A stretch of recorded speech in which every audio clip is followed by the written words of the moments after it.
अस्सलाम वालेकुम नाज़रीन, पाकिस्तान में कुल्फ़ी बहुत ज़्यादा शौक़ से खाई जाती है।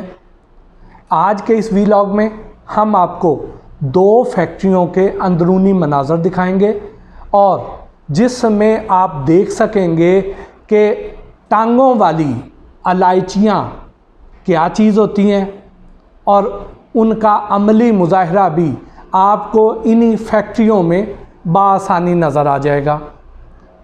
फिर सबसे पहले ज़रा देखिए कि एक फैक्ट्री में हम एंटर होते हैं, उसमें एक बड़ा सा टब है जिसके अंदर सैकड़ों की तादाद में कुल्फ़ियाँ डाली गई हैं। ये वो वाली कुल्फ़ियाँ हैं जो रिजेक्ट हो चुकी हैं, क्योंकि जब इनकी आउटलेट्स पर कुल्फ़ियाँ जाती हैं, कुछ कुल्फ़ियाँ टूट जाती हैं, कुछ टेम्परेचर ज़्यादा होने की वजह से फ्रीज़र में वो कुल्फ़ियाँ मेल्ट हो जाती हैं, कुछ वैसे रिजेक्ट हो जाती हैं किसी और वजह से कि उसमें नमक ज़्यादा आ गया है, क्योंकि कुल्फ़ियों को जिन सांचों में डाल के जमाया जाता है उसके नीचे जो पानी होता है वो नमकीन होता है और कुल्फ़ियों के सांचों में चूँकि जोड़ होता है वो जोड़ ढीले हो जाते हैं, ज़ंग आलूद होने की वजह से सांचे गल जाते हैं, वहाँ से नमकीन पानी उन कुल्फ़ियों के अंदर दाखिल हो जाता है और कस्टमर वो कुल्फ़ियाँ थोड़ी सी खाते हैं और वो खाने के बाद कहते हैं कि कुल्फ़ी ठीक नहीं है, ये तो नमकीन है, हमने तो मीठी कुल्फ़ियाँ लेनी थी।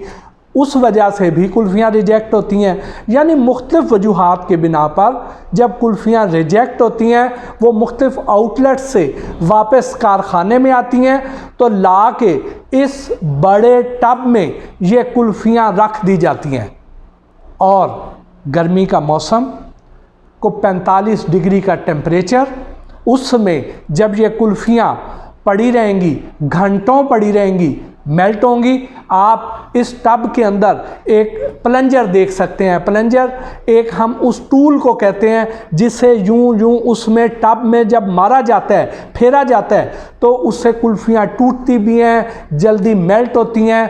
ताकि ये जब मेल्ट हुई हुई कुल्फ़ियाँ हैं, इनके अंदर हाथ डालेंगे, हाथ डाल के ये सारे तिनके कुल्फ़ियों के निकाल के साइड पे रख दिए जाएंगे और इस दूध को दोबारा इस्तेमाल कर लिया जाएगा। जिस शख्स ने वो अंदर से तिनके निकालने हैं उसने कौन सा ग्लव्स पहने होंगे? शदीद गर्मी का आलम, पसीने छूट रहे और पसीना ज़्यादा हाथ बाजुओं तक उसमें डिप होंगे, वो अंदर से निकालेगा और निकाल के ये दूध आगे लेके जाएंगे। आप कहेंगे कि इसको छाना भी जा सकता है, लेकिन अगर छानेंगे तो उसके अंदर जो बादाम के बड़े बड़े पीसीज हैं वो भी फिल्टर हो जाएंगे, तो इसलिए उन्होंने तो बादाम ज़ाया नहीं करने। तो इसका आसान तरीका ये है कि वो हाथ डालें और अंदर से टटोल टटोल के एक एक तिनका पकड़ें और वो बाहर फेंक दें। तो अब उसके बाद ज़रा आगे आ जाइए। हमारे घरों में दूध को ब्लेंड करने के लिए छोटे ब्लेंडर होते हैं, लेकिन ये फैक्ट्री जिसमें रोज़ाना लाखों की तादाद में कुल्फ़ियाँ बननी हैं, यहाँ पे ब्लेंडर भी बड़े हैं। इसके अंदर तय में आपको काकरोच मरे हुए नज़र आएंगे, काकरोच ज़िंदा चलते हुए भी नज़र आएंगे। इस मशीन की साइडों पर भी आपको काकरोच नज़र आएंगे। इस मशीन के नीचे वाली साइड पे जो सारी ज़ंग आलूद सरफेस है, जहाँ इसकी इंसुलेशन हुई हुई है, वो चूँकि ज़ंग से गल चुकी है, उसके अंदर काकरोचेज़ ने अपने घर बना लिए, अपने मस्कन बना लिए हुए हैं। वहाँ पे वो अंडे भी देते हैं, बच्चे भी देते हैं और वहाँ पे सैकड़ों की तादाद में एक एक मशीन में काकरोचेज़ हैं। अब जिस वक्त काम ख़त्म होता है तो मशीन खाली पड़ी होती है, तो ये काकरोच खुलेआम दंदनाते फिरते हैं, सैर करते हैं और करीब ही इसके साथ ही नालियां भी ओपन हैं, ड्रेन्स भी ओपन हैं, नीचे कीचड़ नुमा पानी भी खड़ा हुआ है। ये सब कुछ इस काकरोच की अफजाइश के लिए आइडियल एनवायरनमेंट है। वहाँ से काकरोच निकलेंगे, हर किस्म की गंदगी अपने साथ चिपकाएंगे और लेके इन मशीनों में जा बजा इक्वली डिस्ट्रीब्यूट कर देंगे।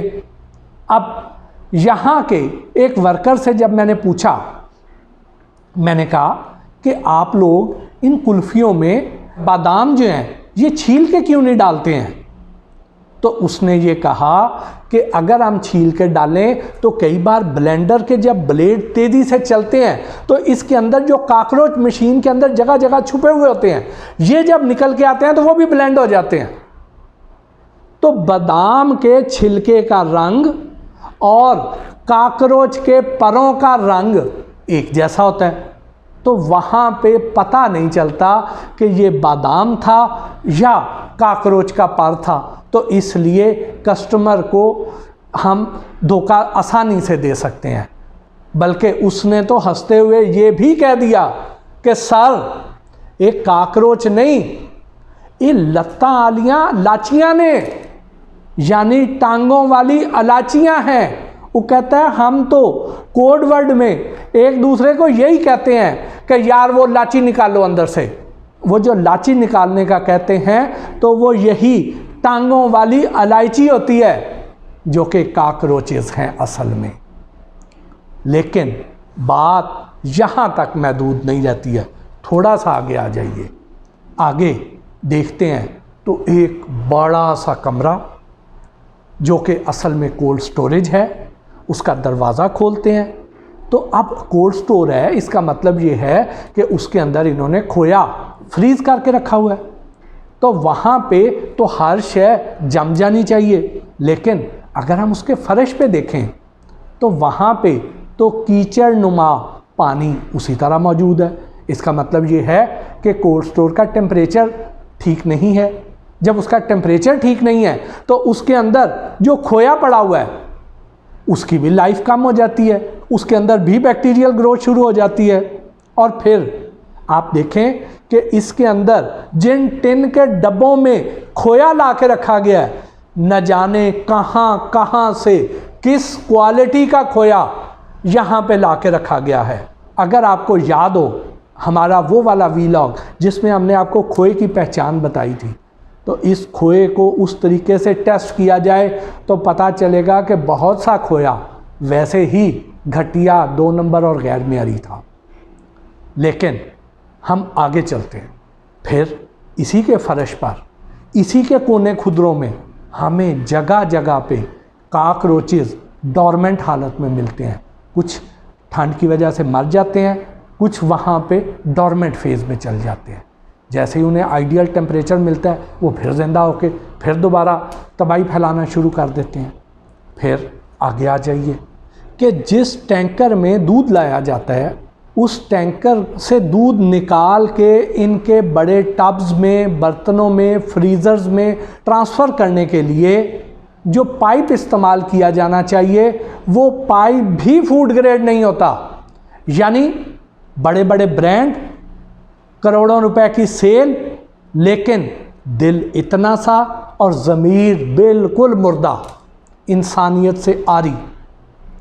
हर जगह पे पैसे और दौलत की हवस ने इनकी आंखों पे पट्टी बांध रखी होती है कि हर जगह पे पैसे बचाना ही इनका मतमाई नज़र होता है। यानी हमारी जो मोटरसाइकिल होती है उसकी ट्यूब को ये एज ए पाइप यूज़ करते हैं और टैंकर से दूध की मुंतकिली जो इनके फ्रीज़र और टब्स तक होती है उसमें ये मोटर बाइक की ट्यूब इस्तेमाल की जाती है।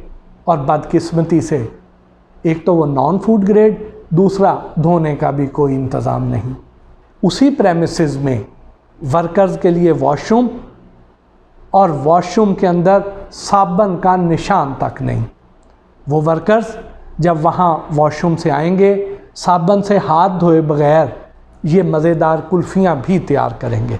तो आप ज़रा तसव्वुर कीजिए कि जिस शख्स ने वो तिनके निकालने हैं उस टब में से जहाँ पे रिजेक्टेड कुल्फ़ियाँ मौजूद थीं जो मेल्ट हो रही थीं, अगर वो शख्स वॉशरूम से आया है और उसने हाथ भी नहीं धोए हुए हैं और फिर आके वो यहाँ से तिनके निकालेगा तो फिर आपको अंदाज़ा हो जाएगा कि ये जायके ऐसे तो नहीं बनते। ये एक हमने आपको बड़ी फैक्ट्री का अहवाल दिखाया। अब एक ज़रा दूसरी छोटी फैक्ट्री की तरफ आइए। वहाँ पे क्या है, जंग-आलूद सांचे आपको सामने नज़र आ रहे हैं। आगे आ जाइए, इनके फ्रीज़र्स की हालत देखिए, फ्रीज़र्स के अंदर भी आपको कीचड़ जमा हुआ नज़र आएगा।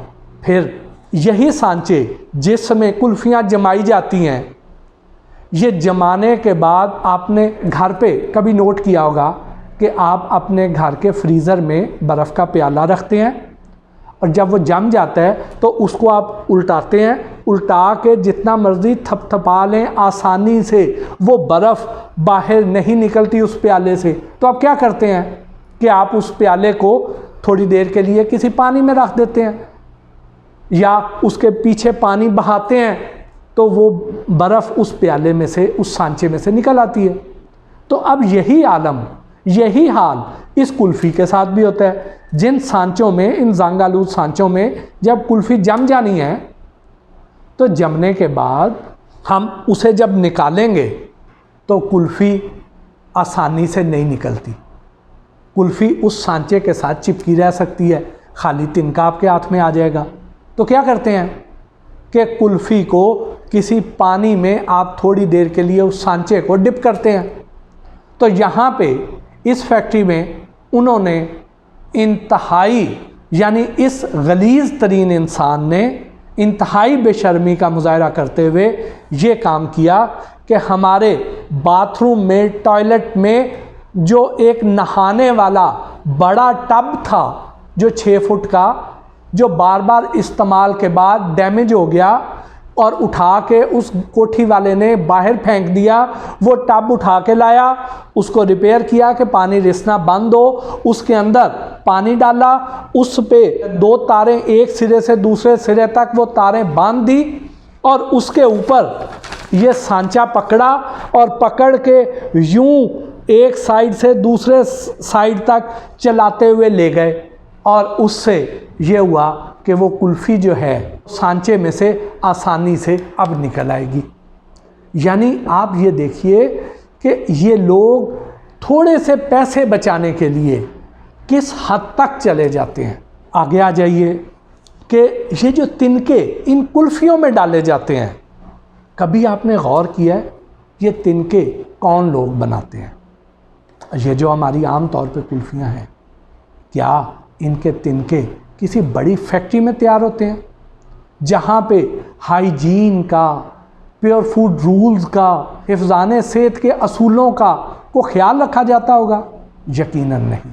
लो इनकम एरियाज से लेबर ली जाती है, ज़्यादातर बच्चे होते हैं, उनको ये सफ़ेदे की लकड़ी दी जाती है, वो इनके तिनके बनाते हैं, नीचे गंदी गलीज़ जगहों पे पड़े होते हैं, वहाँ से उठाते हैं, उठा के तोड़ों में भरते हैं, इन फैक्ट्रियों में ला के एक कोने में डंप कर दिए जाते हैं और फिर अगर निकाल के किसी टोकरी में भी रखने हैं तो वो टोकरियां जो हैं वो भी इतनी गंदी गलीज़ हैं कि उसमें ये स्टिक्स अगर रखी जाएं, वहाँ से उठा के इसमें डाल दी जाएं तो वो जगह जगह पे हर मरहले पर आलूदा होते चले जाते हैं। और याद रखिए कि हमने ये कुल्फ़ियाँ जब खानी होती हैं तो इनको गर्म करके, उबाल के नहीं खाना होता, हमने उसी तरह कंज्यूम कर लेना होता है।